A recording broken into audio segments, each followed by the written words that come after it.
Hello Pinnacle Babies, hello future CPAs. We'll answer additional practice questions for cost of capital. To recap, we have 4 formulas for the cost of capital. Number 1 is the cost of debt. Formula natin is interest rate times 1 minus the tax rate. Meron tayong 1 minus tax rate because interest expense is tax deductible. Number 2 is cost of preferred stock. Formula natin is dividend per share over market price per share. Number 3 is cost of common stock. We have 2 ways to compute for the cost of common stock. We have the dividend discount model or the DDM and capital asset pricing model or the CAPM. Under DDM, formula natin is dividend per share over market price per share plus the growth rate.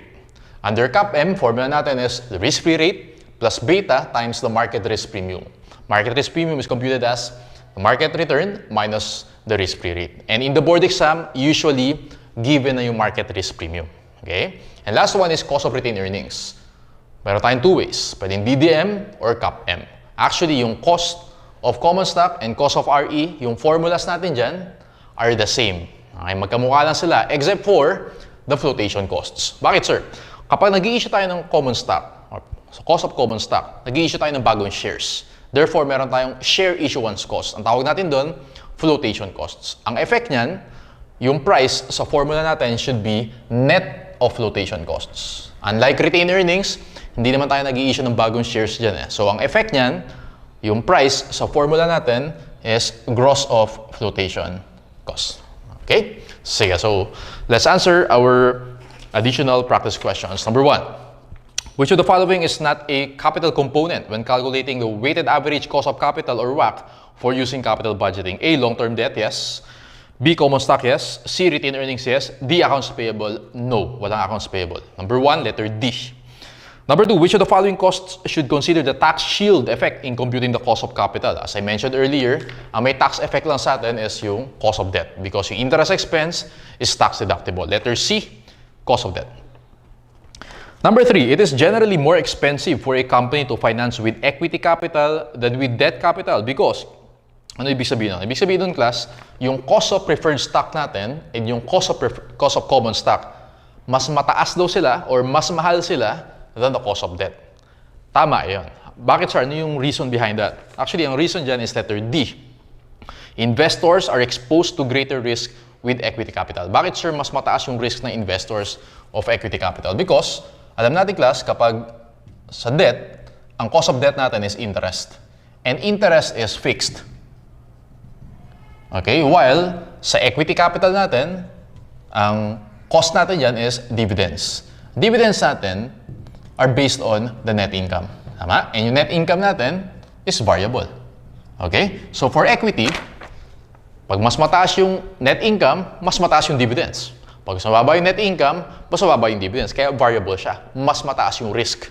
Okay? While for debt, regardless of the net income, mababa net income or mataas net income, walang problema. Interest natin is always fixed. So mas mataas yung risk for equity because variable siya than your debt. Okay? So, kaya generally more expensive, high risk, well, mas mataas dapat yung return niyan. Okay? Number 3, generally more expensive to finance with equity than debt because letter D yung answer natin. Investors are exposed to greater risk with equity capital. Tingnan natin yung ibang choices. A, long-term bonds have a maturity date and must therefore be repaid in the future. Hindi yan yung reason. B, dividends fluctuate to a lesser extent. Hindi. Mas nagwa-fluctuate yung dividends than interest. Interest is fixed. C, equity capital is of greater demand in the letter D for number 3. Number 4, which of the following factors in the discounted cash flow approach to estimating the cost of common equity is least difficult to estimate? When you say discounted cash flow, yun din yung dividend discount model. Okay? Least difficult, alin daw yung pinakamadaling i-estimate? Actually, sagot diyang class is the dividend yield.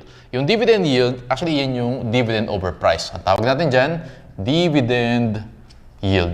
Madali siyang i-estimate. Bakit, sir? Because yung dividends, well, kung how much yung binayad na dividends for the year. Yung price naman, kapag listed siya, well, tingnan mo lang sa PSE index kung ano yung stock price siya ngayon. So, madali lang ba determine yan? Actually, ang most difficult naman is the growth rate.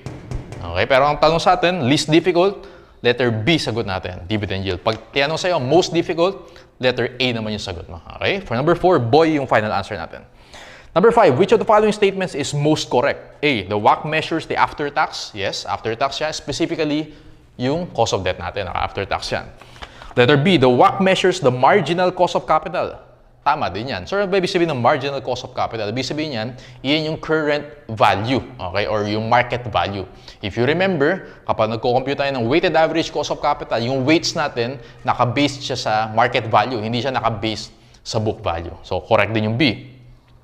Letter C, there is no cost associated with using retained earnings. Meron. Kaya nga tayo nagko-compute ng cost of RE. Okay? So, A and B yan. Letter D, yung final answer natin, statements A and B are correct. So, for number 5, letter D or dog. Number 6, which of the following statements is correct? Letter A, when calculating the cost of preferred stock, a company needs to adjust for taxes. Ang mali na dun. Kasi alam natin, class, ang may tax effect lang yung cost of debt. Cost of preferred stock, wala yan. Kasi yung dividends, hindi naman expense yan. Tama? So, wala tayong tax effect. B, all else equal, an increase in a company's stock price will increase its cost of retained earnings. Well, tingnan natin. Sa formula natin, pag tumaas yung stock price sa retained earnings, tataas yung denominator, ibig sabihin, bababa yung cost of RE natin. So, mali yan. Dapat dyan, decrease, hindi increase. Letter C, since the money is readily available, the after-tax cost of retained earnings is usually much lower than the after-tax cost of debt. Mali yun. Yung cost of preferred stock, common stock, and RE natin, mas mataas sila than cost of debt. Yung cost of debt, yan yung cheapest or yung lowest cost, okay? Among the 4 sources of cost of capital natin. So, higher yan, no? So, hindi lower. Letter D yung final answer. If a company's tax rate increases, but the yield, yung interest rate, on its bonds remains the same, the after-tax cost of its debt will fall. Mag-assume tayo ng figures. For example, class, 10% yung interest rate, and yung tax rate natin is 40%. So, 1 times 1 minus 40%, yung cost of debt natin is 6%. And then, let's say, nag-increase yung tax rate, naging 50%. So, 10% times 1 minus 50%, yung magiging cost of debt natin is 5%. So, as you can see, pag tumaas yung tax rate natin, bababa yung cost of debt natin. So, nakalagay dyan, the after-tax cost of debt will fall. Okay, so tama, ayan. Bakit siya bababa? Because tataas yung tax shield natin from interest expense. Mas mababa yung babayaran natin na taxes, which is favorable for us. Letter D for number 6. Number 7. A company has a capital structure that consists of 50% debt and 50% equity. Which of the following statements is most correct? Mag-assume ulit tayo ng amounts. For example, class, yung debt natin is 6% and yung weight niya, nakalagay dyan, 50% daw, debt. Yung equity, alam natin na mas mataas yung cost of equity than cost of debt. So, let's say 8%. And yung weight niya is 50%. So, yung weighted average cost of capital natin, this one is 3%. Ito naman 4%, magiging 7%. Okay? So, let's take a look at the choices. A, the WACC exceeds the cost of equity. Yung WACC natin, 7%. Cost of equity, 8%. Mas mababa yung WACC. So, mali na yung A. B, the WACC is calculated on a before-tax basis. Mali yan. Lagi tayo naka-after-tax. Specifically, yung cost of debt. Okay? So, let's assume na yung 6% after-tax na yan. Letter C, the cost of equity financing is greater than or equal to the cost of debt financing. Actually, tama yan. Yung cost of equity natin, 8%. Yung cost of preferred stock,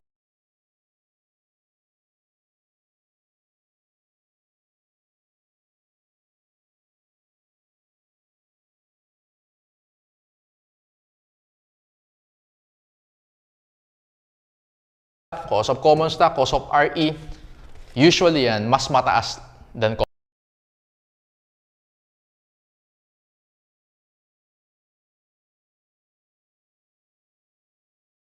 of debt. Never sila magiging mas mababa than cost of debt kasi mas mataas yung risk ng equity than debt. Alright? Ang worst case scenario, equal sila. Pero never mas magiging mababa yung cost of equity than cost of debt. Kaya tama yung letter C. Okay? Letter C for number 7. Letter D, the WACC represents the cost of capital based on historical averages. Mali na yan. Hindi historical, hindi book value.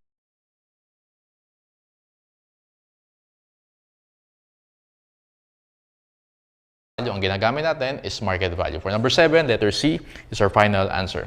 Number 8 onwards, computation naman tayo. Okay? Number 8. Question is, what discount rate should the firm assign to a new project that has a beta of 1.25? So may beta na given, cap M agad gagamitin mo dyan. Okay? XYZ Corporation has a beta of 1.38 and cost of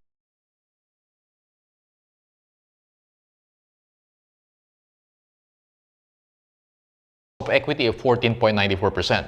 The risk-free rate is 4.25%. What discount rate should the firm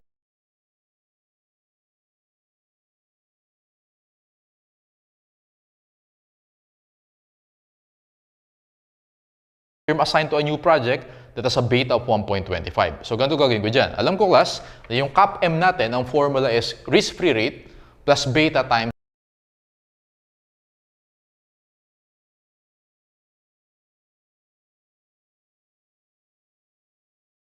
the market risk premium. Okay? So, sulat natin. Risk-free rate plus beta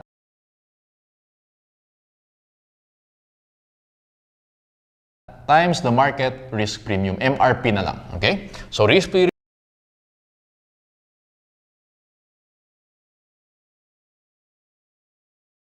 rate in the given, according to the second sentence, is 4.25%.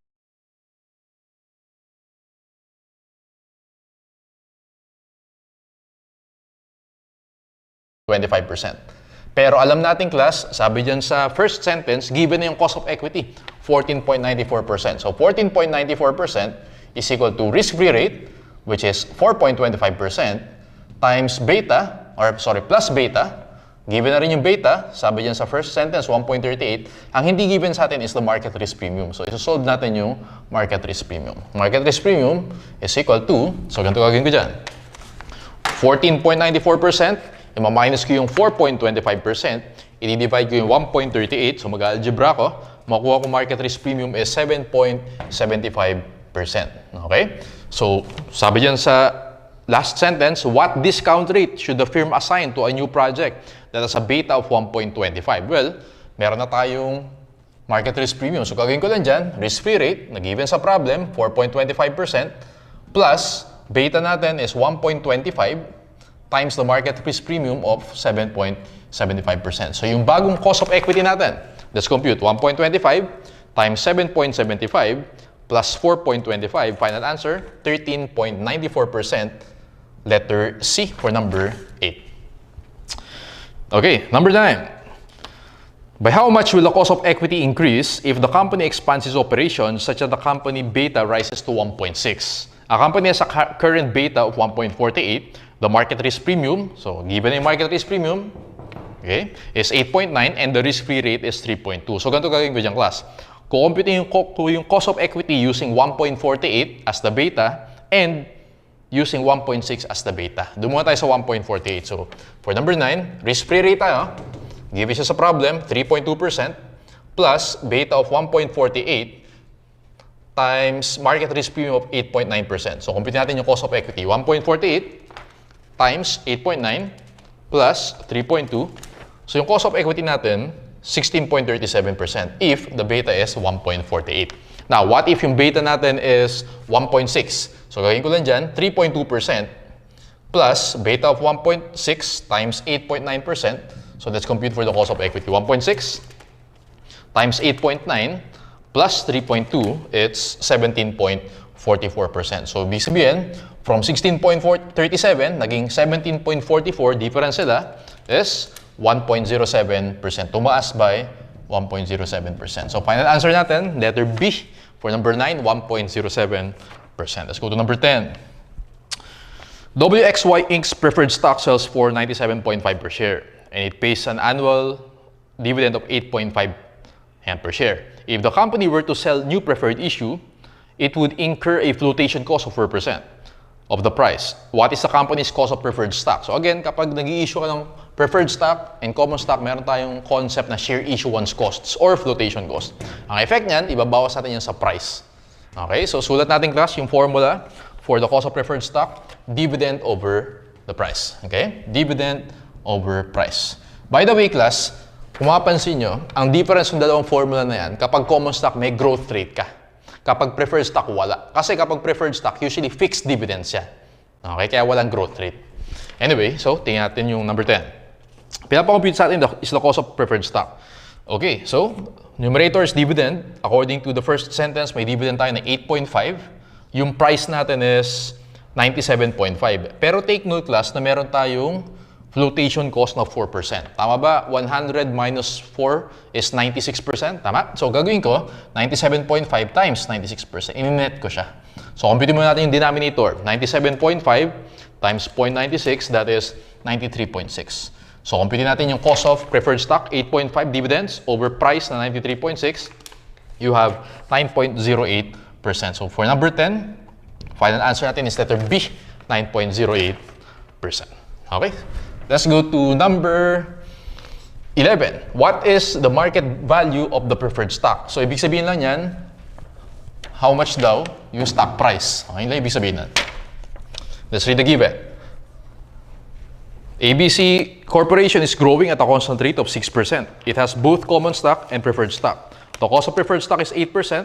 The par value of the preferred stock is 120 pesos. And the stock has a stated dividend of 10% of par. What is the market value of the preferred stock? Sulat natin yung formula. So yung cost of preferred stock is dividend over price. Again, walang growth rate ha. Hindi applicable sa preferred stock yan. Kaya ignore mo na yung nasa first sentence. Growing at a constant rate of 6%. I-disregard mo yan. Okay. Now, cost of preferred stock, given na sa atin 8% daw. So yung dividend natin is, nakalagay dyan, stated dividend of 10% of par. What is the par value? Sabi dyan sa third or fourth sentence, par value is 120. 120 times 10% is 12. Okay, so yung dividend natin is 12. How much daw yung market price? So, solve natin. 12 divided by 8%. Yung market price natin is 150. Final answer for number 11 is letter C, 150. Okay, so shinafo lang natin basically yung formula. Number 12. What is the cost of equity? You were hired as a consultant to help estimate the cost of common equity. You obtain the following data. Dividend, 1.25. Price, 27.5. G or yung growth, 5%. And yung F, ano yung F? Flotation cost, 8%. What is the cost of equity? So alam natin, gagamitin natin dyan is the dividend discount model. Alright, so dividend over price plus the growth rate. So dividend natin, according to the given, we have 1.25. Yung price nating class is 27.5. Pero take note na meron tayong flotation cost. Ilang percent? 6%. 100% minus 6%, that's 94%. So, in-net natin siya times 94% plus the growth rate of 5%.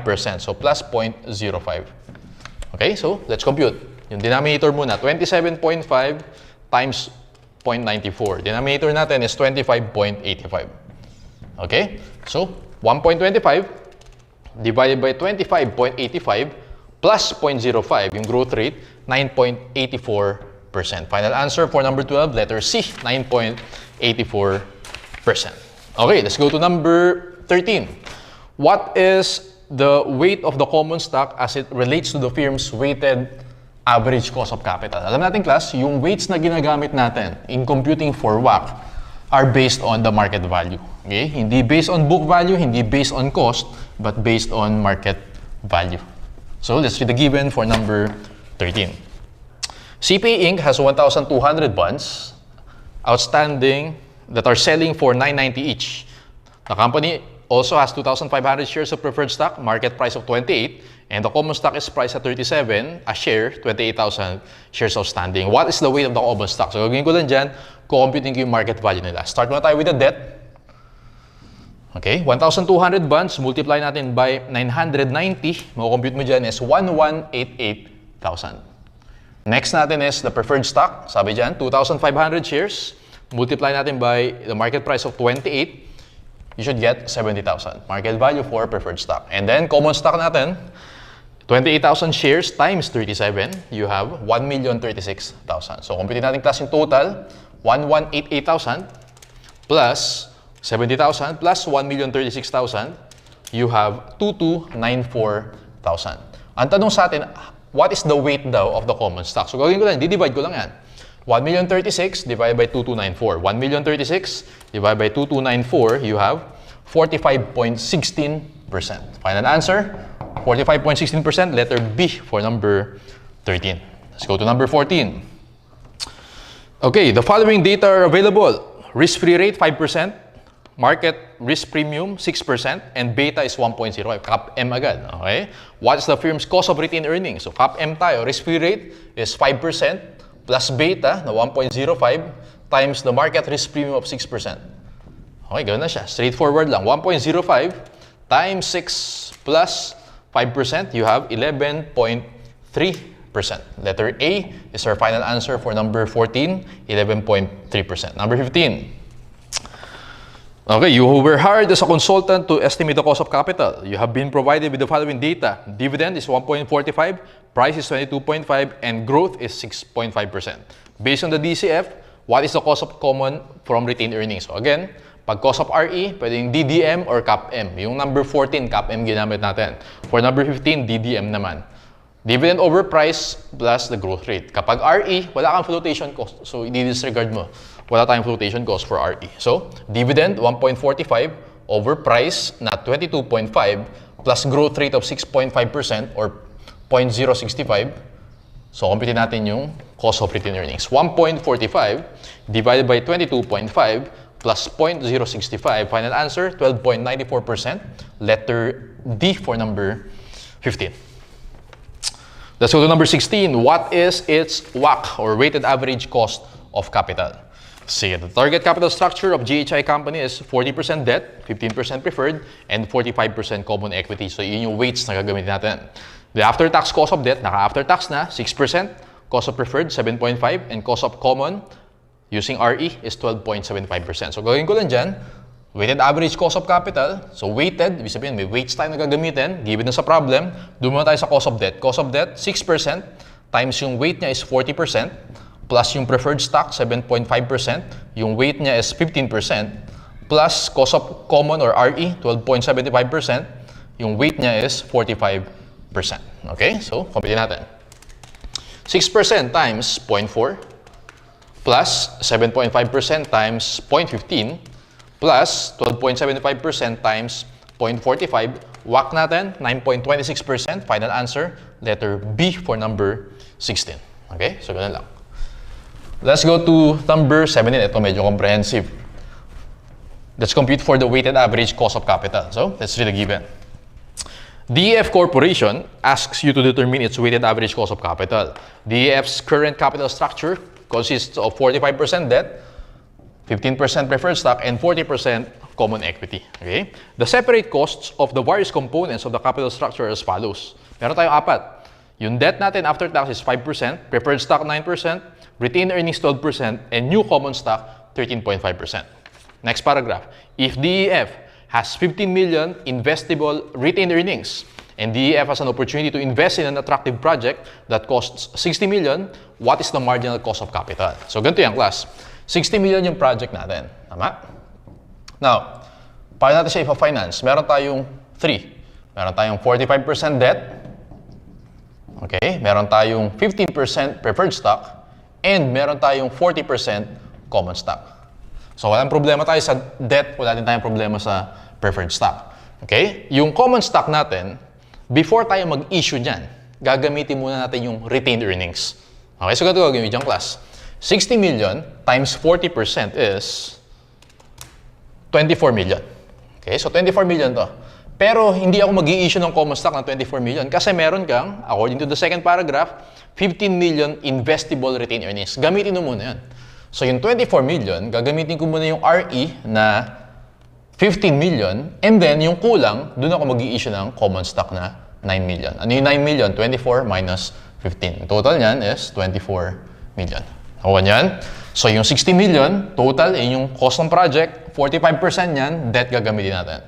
15% preferred stock. 40% equity, or yung common stock. Pero, huwag ka muna mag-i-issue ng common stock kasi may retained earnings, gagamitin mo muna yan. Pag ginamit mo na yan, yung kulang, doon ka lang mag-i-issue ng common stock. Let's compute for the WACC. Ganito gagawin ko dyan, class. Start na tayo with debt. Sabi dyan, doon sa last sentence, second paragraph, debt after tax is 5%. So 5%, ano yung weight natin sa debt? 45%. Plus, preferred stock natin is 9%. Ano yung weight natin sa preferred stock? 15%. So ang problema natin, paano natin i-proporate yung 40% between RE and common stock. So ganito gagawin ko dyan. Okay na tayo sa debt. Okay na tayo sa preferred stock. Plus, sabi dyan, yung retained earnings daw, 12%. Okay? Yung cost of RE. 12% times, i-weight ko siya. 15 over 24 times 40%. Ayun. And then plus yung common stock, sabi dyan, yung cost daw is 13.5%. i-weight ko siya. 9 million over 24. 9 over 24 times 40%. Nakuha niyan? So, ulitin ko.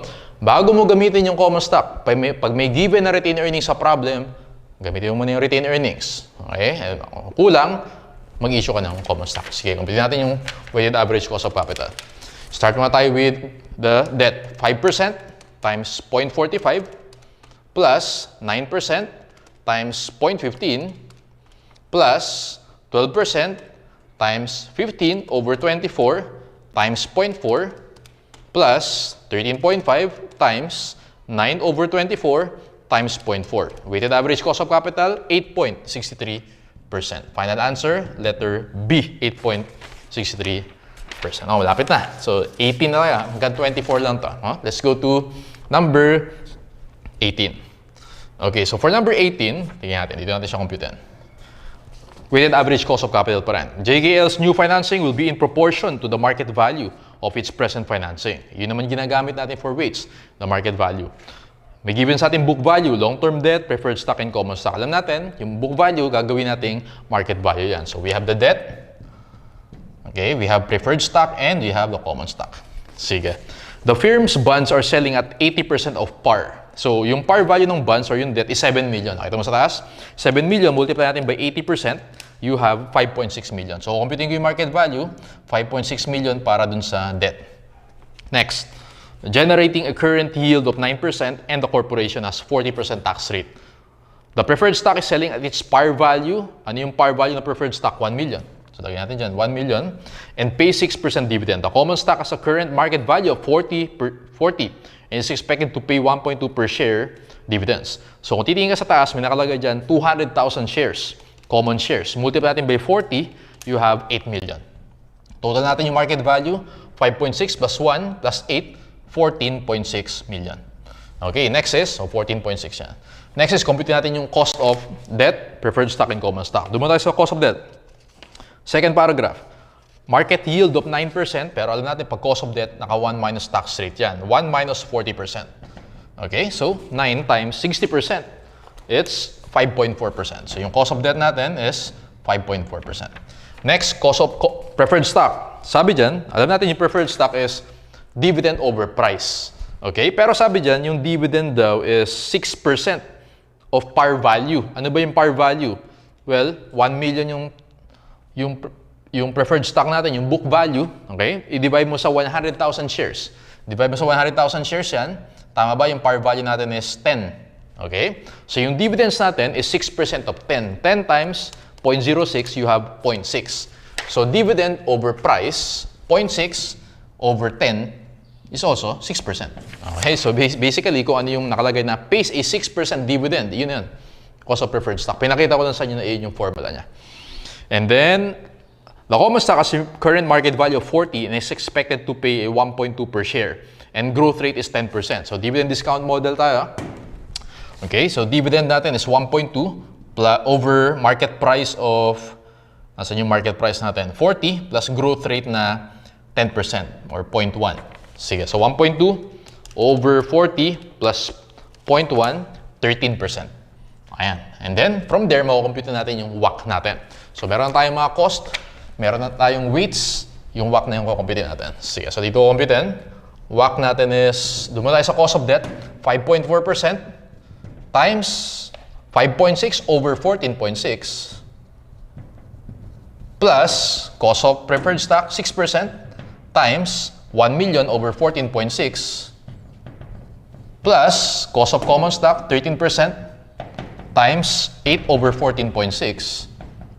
Let's compute. Okay? So, 5.4 times 5.6 over 14.6 plus 6% times 1 over 14.6 plus 13% times 8 over 14.6. WACC natin is 9.6%. Final answer for number 18 is letter C. Okay? Malapit na. Number 19. So, very comprehensive. Yun nilagyan natin na practice questions for cost of capital. Sige. Number 19 is still WACC. A company has determined that its optimal capital structure consists of 40% debt and 60% equity. Assume the firm will not have enough retained earnings to fund the equity. Ano ibig sabihin nun? Kapag wala kang retained earnings, mag-issue ka ng common shares or common stock. Also assume the firm accounts for flotation costs by adjusting the cost of capital. Given the following information, the firm's WACC is closest to, so tingnan natin, meron tayong debt na 40% and 60% equity. Cost of debt, 8%. Doon muna tayo sa cost of debt. So, debt natin is 8%, pero syempre dapat net of tax yan. Times 1 minus, punta ka doon sa tax rate, yung fourth item, 40%. Okay? So, 1 minus 40%, or 8% times 60%, cost of debt natin is 4.8%. Doon naman tayo sa cost of equity. Okay? So, meron tayong given na dividend payout ratio, may net income, may stock price, may growth rate, may flotation cost. So, dividend discount model yan. Okay? So, dividend over price plus G. How much yung dividends natin? Sir, dividend payout ratio nakalagay. Ano ibig sabihin nun? Ibig sabihin ng dividend payout ratio, iyan yung percentage of net income na binayad as dividends. So, ganito gagawin dyan, class. Meron tayong net income na 40,000. Okay? Pero 50% lang yan yung dinistribute as dividends. Times 50%. The dividend payout ratio, yung dividends natin, 20,000. Pero dapat per share yan. I-divide natin by total shares outstanding. Dun sa second to the last item, 10,000. 20,000 over 10,000, you have 2. Okay? So, yung dividend per share natin, yung numerator is 2. Over yung price, tingin ka dun sa fifth item. Nakita mo yung price sa 25 pesos. Okay? Over 25, pero may flotation cost ka. Ilang percent yung flotation cost? Last item, 15%.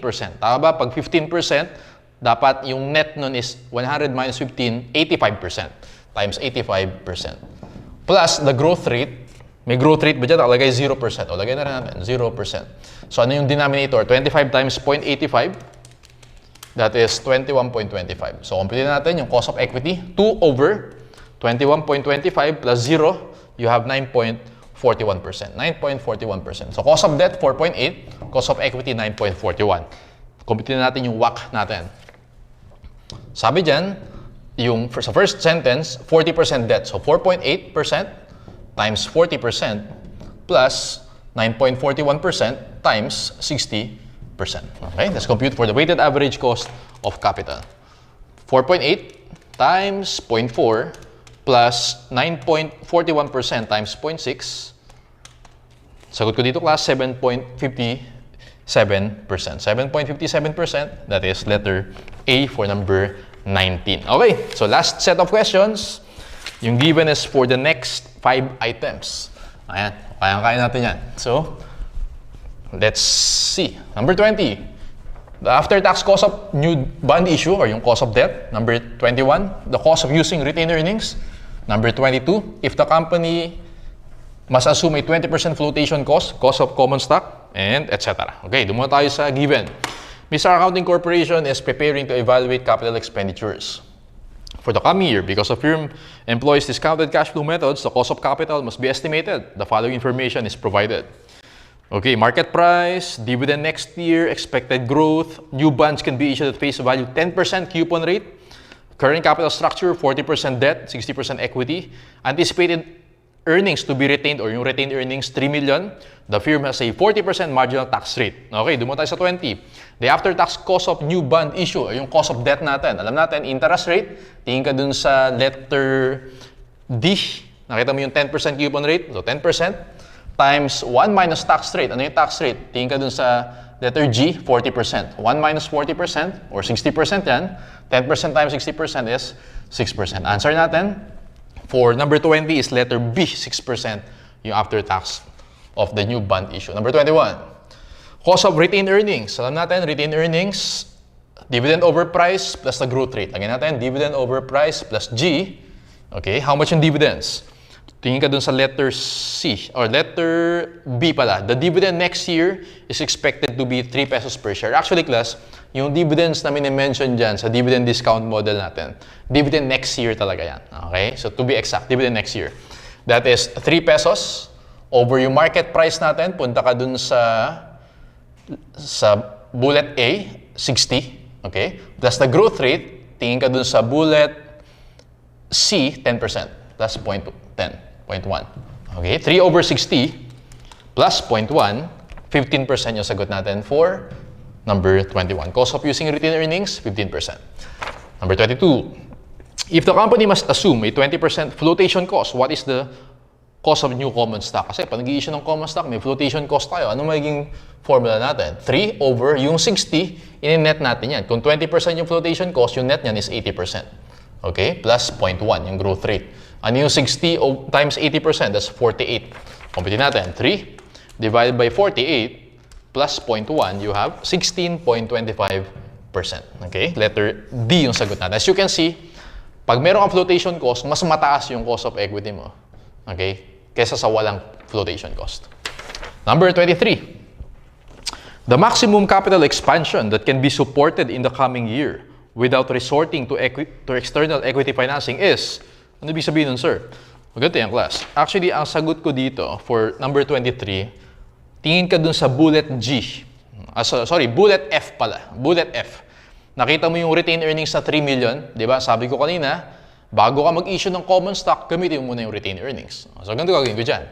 May retained earnings ako na 3 million, i-divide ko siya by 60% kasi 40% debt, 60% equity. Yung RE natin, equity yun. Divide by 60%, makukuha ko dyan, 3 million divided by 0.6, you have 5 million.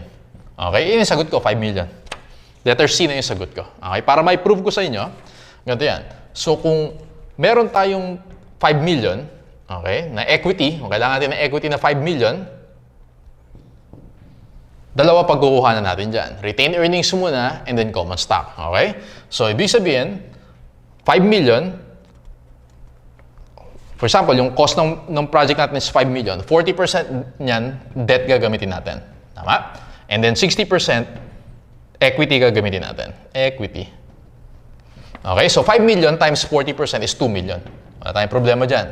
5 million times 60% is 3 million. Ngayon, yung retained earnings natin, 3 million, according to the problem. Ngayon, kapag sumobra ka ng 3 million, ano gagawin mo? Mag-i-issue ka ng bagong shares.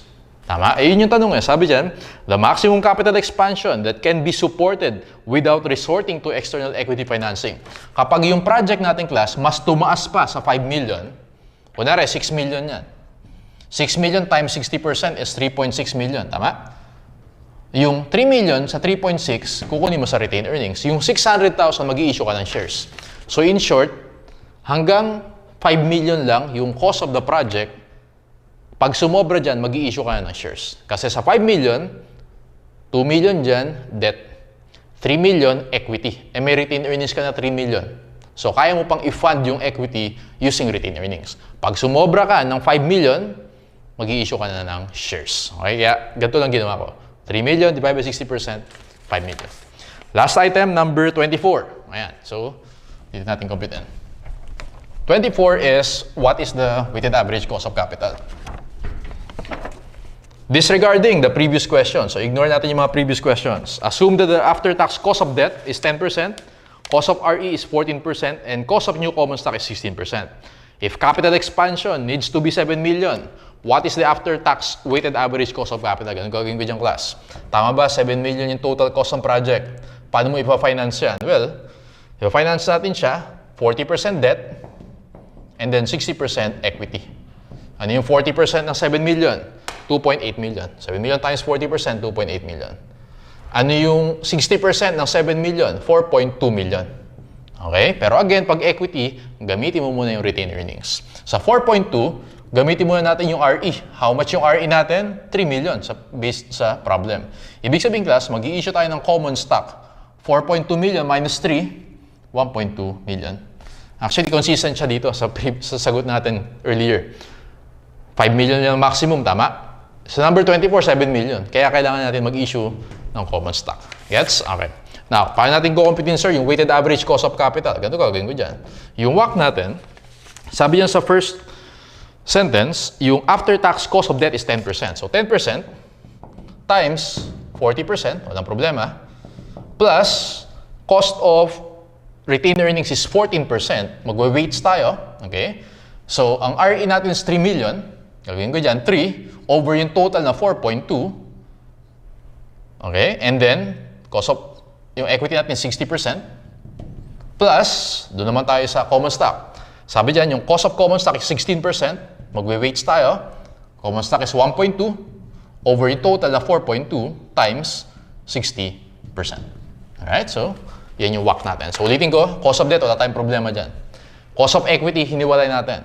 60% yung cost of equity natin eh. Pero, dalawa composition yan. RE and cost of common stock. Greenage natin sila, 3 over 4.2 for RE, 1.2 over 4.2 for the common stock. Sige, kumpitin natin yung WACC. 10 times 0.4 plus 14 times 3 over 4.2 times 0.6 plus 16 times 1.2 over 4.2 times 0.6. You should get 12.74%. Final answer for number 24, letter B, 12.74%. Okay, so that's the last item for cost of capital. If nakasunod ka dun sa 24 items na yun, okay, if nakafollow ka, I'm confident kayang-kaya mo pumasa dun sa board exam. Okay? Good luck.